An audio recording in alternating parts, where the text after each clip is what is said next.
Hello, everybody. My name is Kobe Warner. This is koblizzy, and I am so happy to be back. I was a lot more happy to be back yesterday when I taped this episode for the first time, but now I am retaping it because my hair looked really good yesterday. Now, not so much because I had to wash it, but yesterday when it was dirty, it looked amazing, and I didn't want to wear my headphones for that reason, and so I didn't, and I didn't even check the sound. I just trusted that it was gonna be good, and it wasn't because when I played the episode back, the sound was awful. I actually don't even know what was wrong. It was just like it just sounded terrible. And so that was really unfortunate. And my 60 minutes of footage was corrupted for that reason. And so it's not that I do not love Beyonce and I don't want to talk about her top 12 live performances of all time. It's just that I already did this. So now it's Saturday morning, and that's why I'm in my comfy on the first or second day of fall, and I am comfy cozy sitting here with my LaCroix, ready to tell you all about my top 12 live Beyonce performances of all time, making the most of the situation. And I'm also going to discuss Doja Cat's new album, Scarlet, and Kylie Minogue's new album, Tension, briefly, both of those. I'll come back to you next week with more details regarding them. And I'm also going to do the song of the week and discuss a couple other things, but I'm just going to go ahead and, without further ado, get into the song of the week. It's kind of random. That was an accident. It was kind of random. I've always loved Celine Dion. She's one of the three, trilogy of, 90s pop diva, like Mariah, Whitney, Celine, I've always loved all three of those singers. And, I don't know every Celine Dion song, though. And so in 2021, when I started collecting CDs, my mom bought me a bunch of random CDs from the thrift store of artists that she knew I liked. And so one of them was Celine Dion's self-titled album. And when I listened to that album all the way through for the very first time on that CD player back there, I was enamored with this track called Water from the Moon. So this week's song of the week is Water from the Moon. It's just like a gorgeous power ballad, but it has some really cool, the orchestration's cool, the arrangement's nice, it's an impactful bridge. It's just really a really fully realized, well-rounded ballad. It's just a gorgeous song. What do I gotta do? That's kind of high. Why did I start high? Do I gotta get water from the moon? Is that what I gotta do to make you love me, make you love me? Do I gotta turn the sand into the sea? Is that what you want from me? I've done everything that I can do but get water from the moon. It's just really pretty. And Celine Dion sings Circles Around Me, so if you want to hear it really sung, you should go listen to her version. Like I said, it's from her 1992 album, Celine Dion.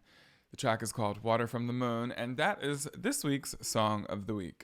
So now that I've discussed the Song of the Week, I'm going to talk about Doja Cat's new album briefly. I listened to it once or twice. Damn, I'm really weaponizing this fan right now, this thwarping fan. I listened to Doja Cat's new album 2 times yesterday on New Music Friday, and I like her album. I know a lot of people are like, oh, da-da-da-dee. People are talking. People don't like demon imagery, all kinds of shit. But I like the album. I think she is a artist that's doing something that's innovative and different, and I can always respect that. I feel like I saw a comparison on Twitter. I think I've mentioned it, where they said Doja Cat's like this generation's Lady Gaga by ways of her embracing the shock factor. And I think Lady Gaga, I think the way she implemented the shock factor, Lady Gaga, was a little bit more nuanced. One time she had this throw up artist vomiting on stage. I think that was kind of ridiculous. But I feel like, oh, it's Muggsy in the backyard. That scared the. Sorry, I get scared easily. I saw Muggsy in the backyard and I was like, where the hell did Muggsy come from? It's my dog. Anyway, Doja Cat's new album. I feel like she is one of the artists since Lady Gaga that has embraced the use of the shock factor. That's all I was saying. It's the point I was making, and I appreciate that. With this new album, she's gone the demon route. And also like the attacking her fans route. I don't know if Lady Gaga would have done that. Yeah, so I like Doja Cat, and I think maybe some of her routes of promotion are not maybe what I would do or what I would encourage. But hey, that shit worked because Doja Cat's the only artist that I know that goes number one in the middle of being canceled. Like, Paint the Town Red went number one, Doja Cat's canceled. How does that work? Doja Cat's canceled and simultaneously number one on the Hot 100 chart. So that's when I really knew canceling wasn't for real. I mean, some people like deserve, like Colleen Ballinger, the shit she was doing, some of that shit is like almost crimes, allegedly. Not even like canceling, but like some cancelings, like for example, people being mad at Doja Cat for being mean. It's like some people are mean. You know what I mean? Are you gonna cancel them in your real life? You're gonna cancel your grandma? You know what I mean? Like, be serious. Anyway, so Doja Cat's new album. I'm not going to talk about the album in depth because I just didn't have enough time with it yesterday before I taped, and I haven't really... I mean, I listened to Agora Hills. That's the track I've really been into. That's the new singles, I think. I think that's how you say it, too. You know I love to say stuff wrong. Tory Lanez, who's in prison. Oh, my God. There's this picture of Tory Lanez going around. His first mugshot where, like, he has on, like, a hairpiece, and his, like, hair... You could tell was lifting. His lace was lifting. And and then this next mugshot, they had ripped his hairpiece off, and it was just his bald head. That shit was funny. Not that I'm making fun of hair loss. It was just funny that I could tell it was a hairpiece, and then the next headshot, his hairpiece was gone. At least it looked like a hairpiece. Maybe they shaved his head. I don't know. But his short ass is going to prison, and that's where he can stay.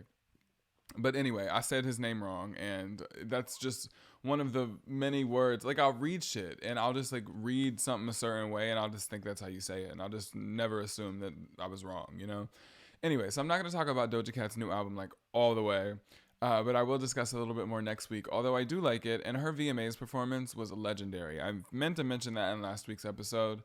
Her mic was on. You could tell that by Tiffany Haddish loud ass going, hey! And you could hear it in Doja Cat's microphone. That's how you know her mic was on.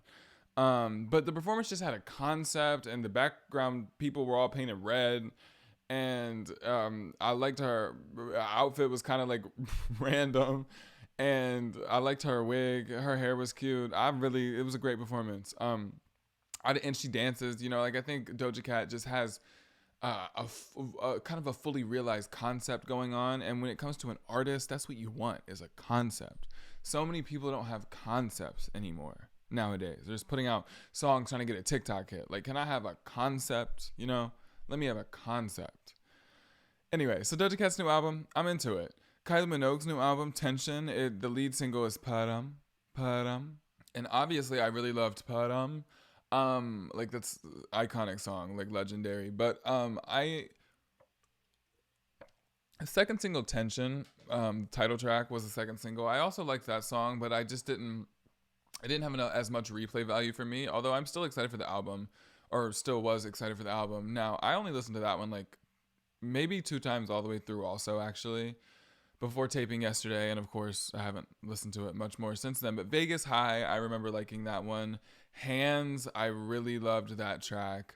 Kylie Minogue makes great dance music, and she's a legend. She's been around forever, and she's always evolving, and she's always stays current to genre.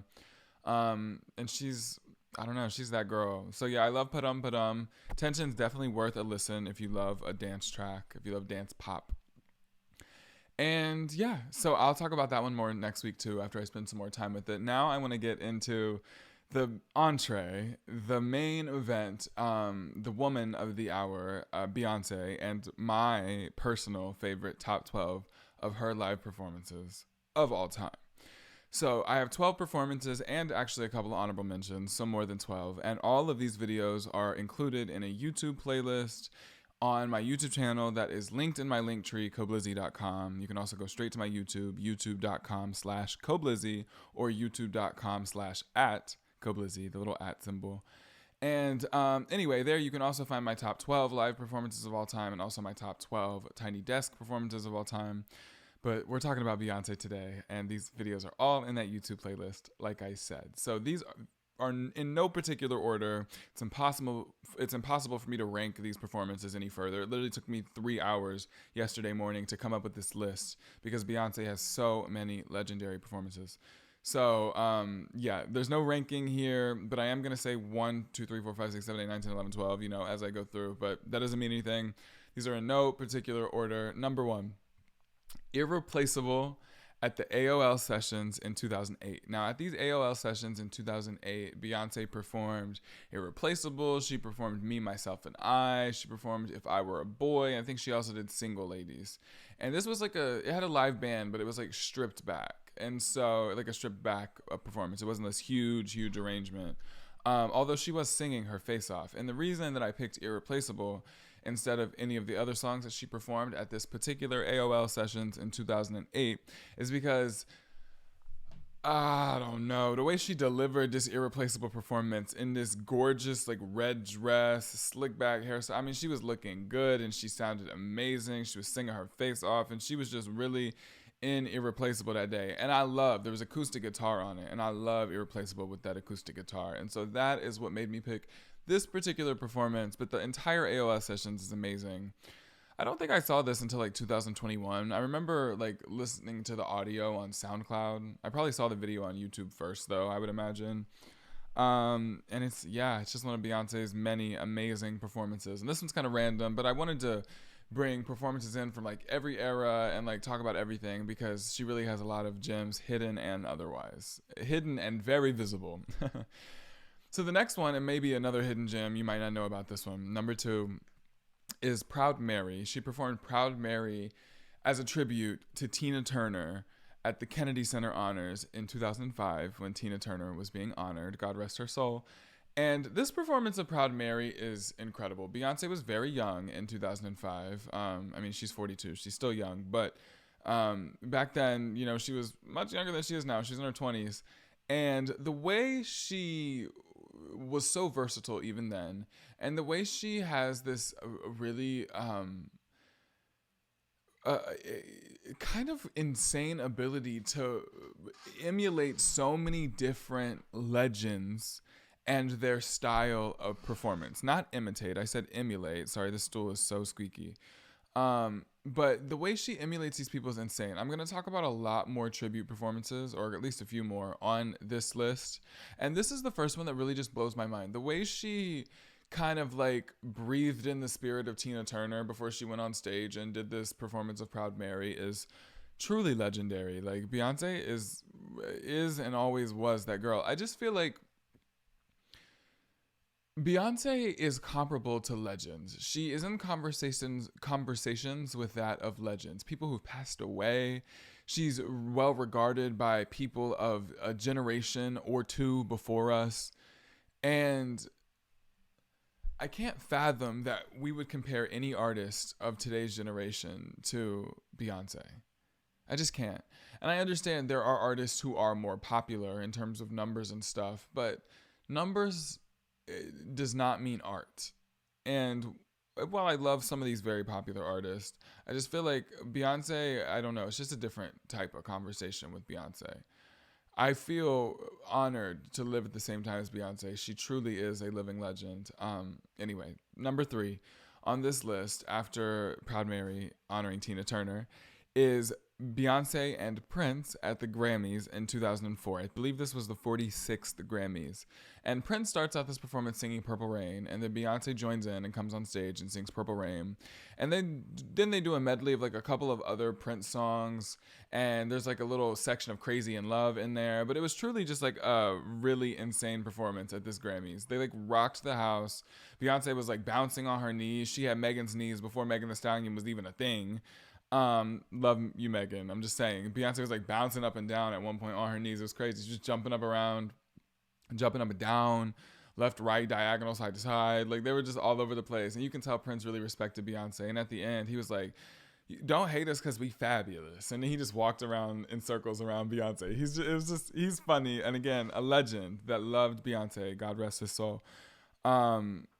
Yeah, so that performance was it had to include it on this list. It is legendary. And it's so cool that Beyonce, really early on in her career, but even very early in her solo career, but early in her career, period. She was like 10 years into her career performing with Prince. She was, what year was this? 2004. She had just put out her solo album. She's a year into her solo career performing with Prince. Like, they don't make them like that no more. I'm sorry. They just don't.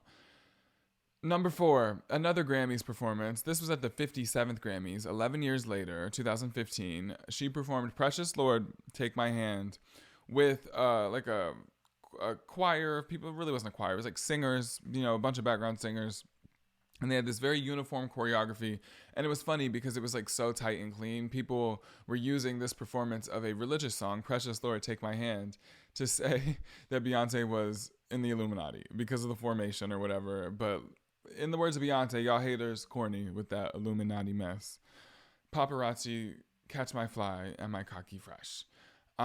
So hearing her sing that song inspired me to, find the original record. I believe the original recording was Mahalia Jackson. Maybe it's not. Maybe she just has the most popular recording. But anyway, I listened to Mahalia sing it. I listened to Beyonce sing it. And I actually decided to start singing that song. And I sang it at a couple of different events back in high school, all because I seen Beyonce do it first. So I really love that song. I really love that performance by Beyonce at the 57th Grammys. Precious Lord, Take My Hand. It is beautiful. It really is beautiful. So that's number 4. Number 5, again, in no particular order, is The Beautiful Ones and Sex on Fire at the 57th, no, not the 57th Grammys, at Glastonbury in 2011. My notes are a little small and I'm looking from far away. When Beyonce performed at Glastonbury in 2011, she became not only the very first Black woman to ever headline Glastonbury, but she became the very first woman, period, to ever headline Glastonbury. Can you believe that? In 2011, I'm like Tina Turner. I'm thinking about, I don't know, Aretha Franklin. I'm like Patti LaBelle, Donna Summer. I'm like Dionne Warwick. Like nobody was at the Glastonbury. Like, are you serious? Madonna at Joan Jett, like rockers. Isn't that like a rock festival? Are you serious? Are you serious? But anyway, Beyonce's the first woman ever. And the first Black woman, of course. If she's the first woman, she's definitely the first Black woman. And at this performance, she did this legendary mashup of The Beautiful Ones by Prince and Sex on Fire by the Kings of Leon. And this performance, there's like one point where she does like that rocker, I can't do it. I would split my vocal cords in half. But she does like the rocker scream and everything. Like she was singing the fuck out of these rock songs at Glastonbury. And her whole Glastonbury's performance is, you can find clips on YouTube. The whole thing is legendary. But this specific mashup is one of the most insane things I've ever seen Beyonce do. Because she really, again, versatile. What did I say about versatile? She sat down with the president of Disney Channel and she said, I'm going to make history. And that is what she did. I'm kidding. That's obviously a reference to Debbie Ryan regarding the wedding episode of Jessie. But anyway, she said, I'm with the president of Glastonbury. And she's like, bitch, let's do it, bitch. And bitch, she did it. She said, let's serve cunt. And serve cunt she did. So this Beautiful Ones and Sex on Fire mashup at Glastonbury is insane. And Beyonce really lit her pussy on fire at Glastonbury in 2011 because it was amazing. It truly was it was really amazing. Number 6 is another incredible performance. A performance so incredible that it knocked out the power in the Superbowl stadium in New Orleans in 2013 at the Caesars Stadium.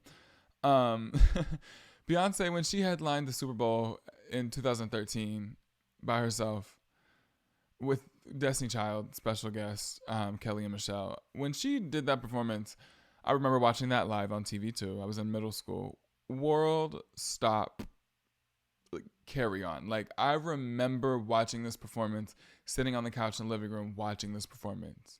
I was enamored by Beyonce.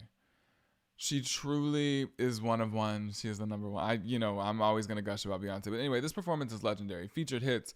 It started out with Love on Top. It went to Crazy in Love. She did Single Ladies. They sang a couple songs from Say My Name, maybe. Survivor, I think. A couple Destiny Child songs. Child of Destiny with some fire. She did, what else did she do? Halo. There's a lot of hits. I'm like 2013. Beyonce still already had so many hits, and she's had so many hits since 2013. Like, let's be serious. Legendary performance. And the only Super Bowl performance, actually there's a lot of legendary Super Bowl performances. Michael Jackson's was legendary. Prince singing Purple Rain in the Rain was legendary. But Beyonce's second Super Bowl performance, where she was a guest of Coldplay alongside Bruno Mars, actually another world shifting moment for real, because she drops Formation. She is on top of y'all haters corny with that Illuminati mess. SNL made a skit about Formation, about calling it the day everyone learned Beyonce was black. That shit was funny, but it was like really shocking to people for her to be so actively black, actively political about her blackness. And the Formation music video is legendary. And when she was sitting on top of that sinking police car, it pissed a lot of people off. And then she had this huge police escort, of course, she's Beyonce, to the Super Bowl. And people were like, oh, you're going to the Super Bowl with a huge police escort and you're on top of it. Shut up, first of all. She's Beyonce. She can't go nowhere without police escort. It's not her fault the police are racist. She didn't create the system. That don't mean she don't need security. Anyway, so she shows up to the Super Bowl in this Michael Jackson, Malcolm X inspired outfit, with this X formation and her dancer, just legendary. That's the performance where she, did the drop to her knees and then almost fell back and then caught herself and jumped up again. That performance is just legendary. It features a mashup of Formation and Uptown Funk, Bruno Mars and Beyonce essentially dueling back and forth. Again, they're guest of Coldplay in this performance, but my specific inclusion on this list is the Uptown Funk Formation remix, and that's what I've linked in the playlist. It is so good. Uptown Funk, say what? And Beyonce goes, say what? And at the end, she turns the camera to the audience. I just really like it. And it's cool that she did the performance 2 times within 3 years of each other, 2013 and 2016. Are you serious? That's crazy. Like the legend she is. And speaking of the legend she is, number 8. This performance is Beyonce's tribute to Stevie Wonder at the 2015 Grammys tribute to Stevie Wonder, featuring also Ed Sheeran and Gary Clark Jr. This performance is incredible. Beyonce, it's like the more she's in the audience, she's like, everybody say yeah. Everybody say yeah. Oh, come on. I know y'all can do better than that. If you love Stevie Wonder like I love Stevie Wonder, everybody say yeah. Everybody say yeah. And then she's like, yeah. And she's like, say yeah.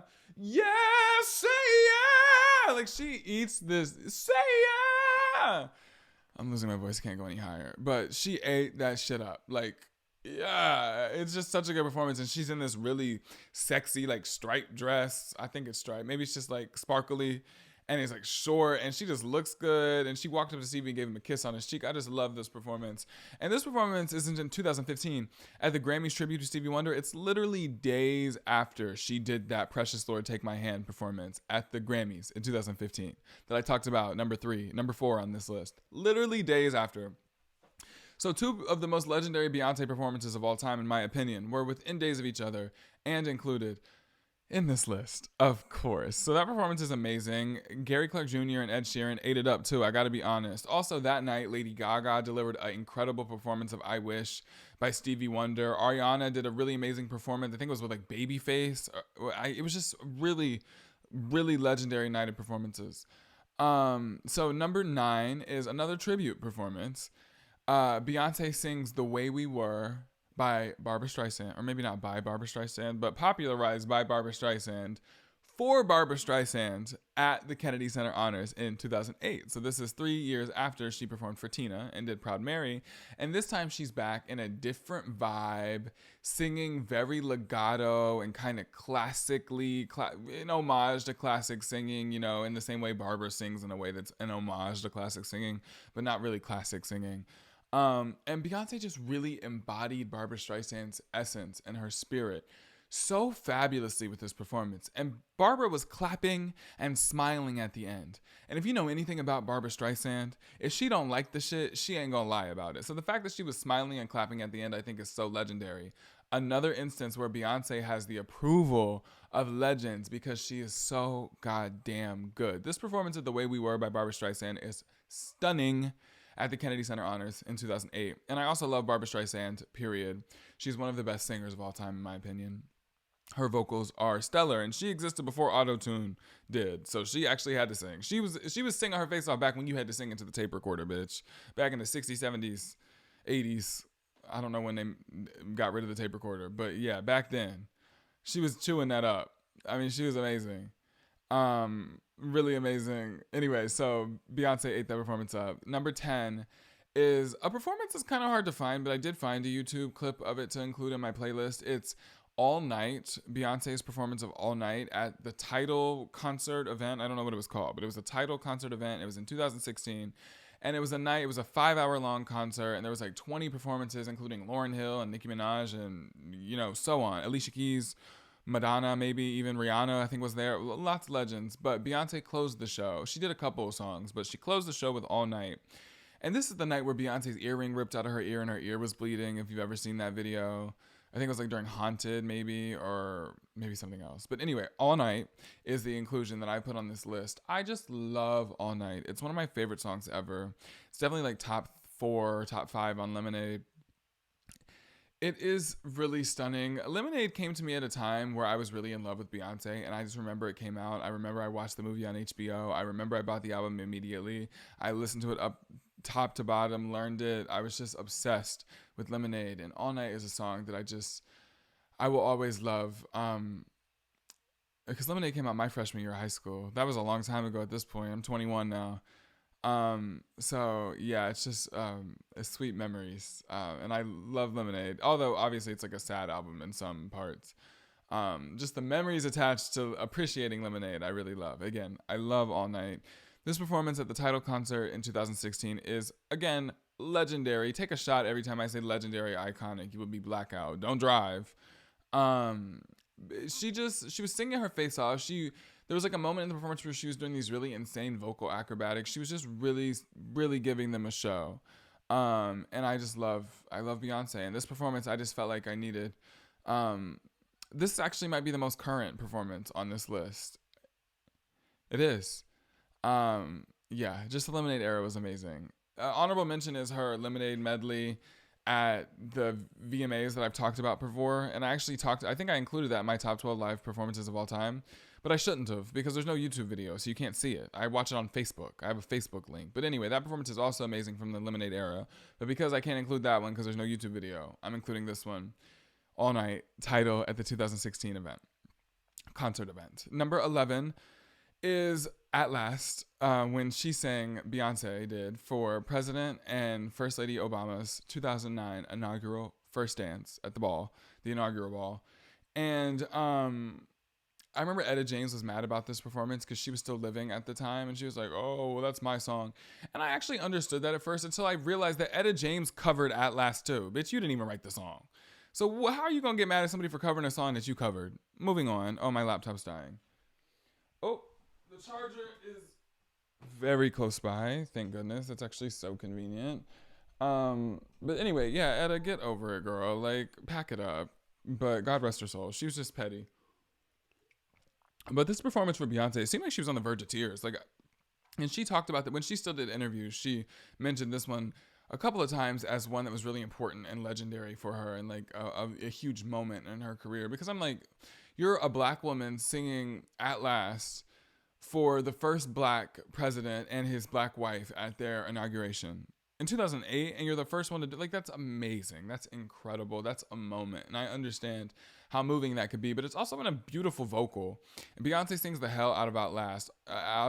Also, if you have seen Cadillac Records, you can listen to the soundtrack. She sings the fuck out of Trust in Me, out of I'd Rather Go Blind, of course, out of Outlast.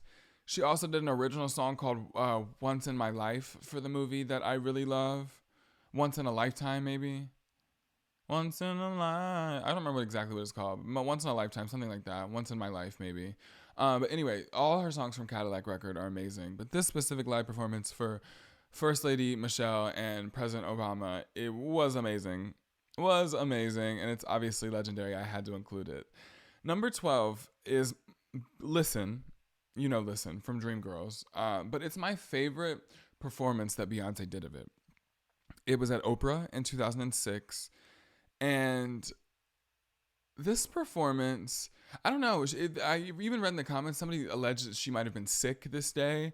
But just the way she put her foot in that song. Like when the performance was Oprah, when the performance was Oprah. When the performance was over, the camera cut to Oprah, and Oprah goes, back in a minute, like they're going to commercial. She's like, back in a minute. And then she looks at Jamie Foxx, who's sitting next to her, and she goes like, oh my God, or like, wow, or something.